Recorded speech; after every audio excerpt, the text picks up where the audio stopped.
قائد اعظم کا دورہ کشمیر پنجم۔ جناب کے ایچ خورشید قائد اعظم کے دورہ کشمیر کے بارے میں مزید لکھتے ہیں کہ آل انڈیا اسٹیٹس مسلم لیگ کے صدر نواب بہادر یار جنگ کی وفات کی خبر ملنے کے روز امیر عقدل بازار میں میری ملاقات چودھری غلام عباس اور اے آر ساگر سے ہوئی۔ انہیں بھی نواب صاحب کی وفات کا علم نہیں تھا، بلکہ وہ تو جموں کے پابہ رکاب تھے۔ میں نے چودھری صاحب کو بتایا کہ میں اس خبر پر تعزیتی یا تردیدی بیان لینے دوبارہ قائد اعظم کے پاس جا رہا ہوں۔ چودھری صاحب، ساگر صاحب اور ان میں ہم تینوں قائد اعظم کے پاس ہاؤس بوٹ پہنچے تو ان کے پاس 4-5 تار آ چکے تھے۔ تار بھیجنے والوں میں آل انڈیا اسٹیٹس مسلم لیگ کے سیکرٹری جنرل مسٹر محمود الحسن صدیقی، ایسوسی ایٹڈ پریس آف انڈیا اور نواب بہادر یار جنگ کی بیگم بھی تھیں۔ خبر کی تصدیق ہو جانے پر قائد اعظم آزردہ دکھائی دے رہے تھے۔ انہوں نے یہ بھی کہا کہ آل انڈیا اسٹیٹس مسلم لیگ کیا تھی؟ وہ تو بہادر یار جنگ کی ذات ہی تھی۔ پھر انہوں نے اپنے سیکرٹری مسٹر لوبو کو بلا کر ان سے تعزیتی بیان لکھوایا۔ ان کا سیکرٹری بیان ٹائپ کرنے اندر گیا تو حسب معمول مختلف موضوعات پر تبصرہ فرمانے لگے۔ انہوں نے چودھری غلام عباس کو مشورہ دیا کہ وہ کشمیری زبان سیکھیں۔ چودھری صاحب جموں کے مکین تھے۔ مسلمانوں کی باری تعداد جو وادی کشمیر میں رہتی تھی، ان کی مادری زبان کشمیری تھی۔ قائد اعظم کے اس مشورے پر چودھری صاحب کہنے لگے، میں بوڑھا ہو چکا ہوں، اس عمر میں کیسے زبان سیکھوں گا؟ چودھری صاحب کی عمر اس وقت 40 برس تھی۔ جواب میں قائد اعظم نے اپنی مثال دی جب وہ تقریباً 56 برس کی عمر میں ایک ضمنی انتخاب کے سلسلے میں بنگال گئے، جہاں سر عزیز الحق امیدوار تھے۔ قائد اعظم فرما رہے تھے، جب میں وہاں پہنچا تو مجھے وہاں کے لیڈروں نے مشورہ دیا کہ آپ تو انگریزی میں تقریر کریں گے اور یہاں کے لوگ اس کا ایک لفظ بھی نہیں سمجھ سکتے، لہٰذا آپ اردو میں تقریر کریں۔ میں نے اسی وقت اپنی ٹوٹی پھوٹی اردو تقریر کر کے اپنا ما فی الضمیر بیان کر دیا۔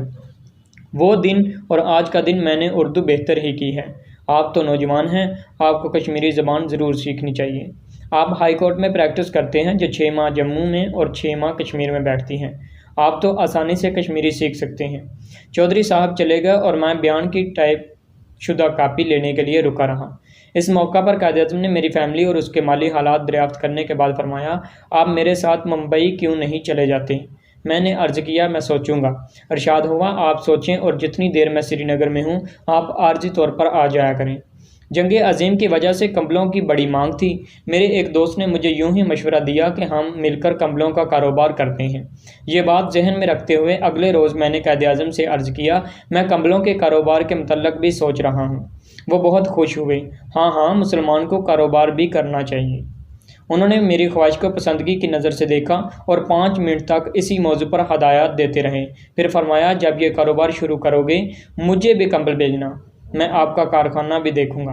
میں نے عرض کیا، ہمارا کارخانہ تو کوئی نہیں، ابھی تو یہ ایک سوچ ہے جس کا ذکر میں آپ سے کیا ہے۔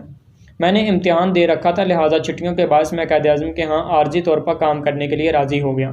1 جولائی کو قائد اعظم ریاستی وزیر اعظم کی دعوت پر سرکاری مہمان کے طور پر 15 روز کے لیے سرکاری گیسٹ ہاؤس نمبر 4 میں منتقل ہو گئے، جو سری نگر میں اس نہر کے کنارے پر واقع تھا جو جھیل ڈل کو دریا سے ملاتی ہے۔ قائد اعظم نے کہا، میں 1 جولائی سے ان کے دفتر میں روزانہ 3 گھنٹے عارضی طور پر کام کروں تاکہ اردو خط و کتابت اور اخبارات کے سلسلے میں ان کی معاونت ہو سکے۔ قائد اعظم پہلے 5 منٹ کشمیر، ہندوستان اور گاندھی سے متعلق گفتگو فرماتے، پھر مجھے اردو کے خطوط دیتے جو میں انہیں پڑھ کر سناتا۔ بعض خطوط کا انگریزی میں ترجمہ کرنے کو کہتے، میں وہ ترجمہ کر کے ان کے سیکرٹری کو دے دیتا۔ سب سے پہلا خط جو میں نے اردو سے انگریزی میں ترجمہ کیا وہ گاندھی کا تھا۔ اس زمانے میں جنگ کی وجہ سے پٹرول کی راشننگ تھی، پر میں پرمٹ بنوانے جاتا تھا یا پھر باہر کے وہ کام انجام دیتا جو ان کے ملازم عدم واقفیت کی بنا پر نہیں کر سکتے تھے۔ قائد اعظم زندہ باد، پاکستان زندہ باد۔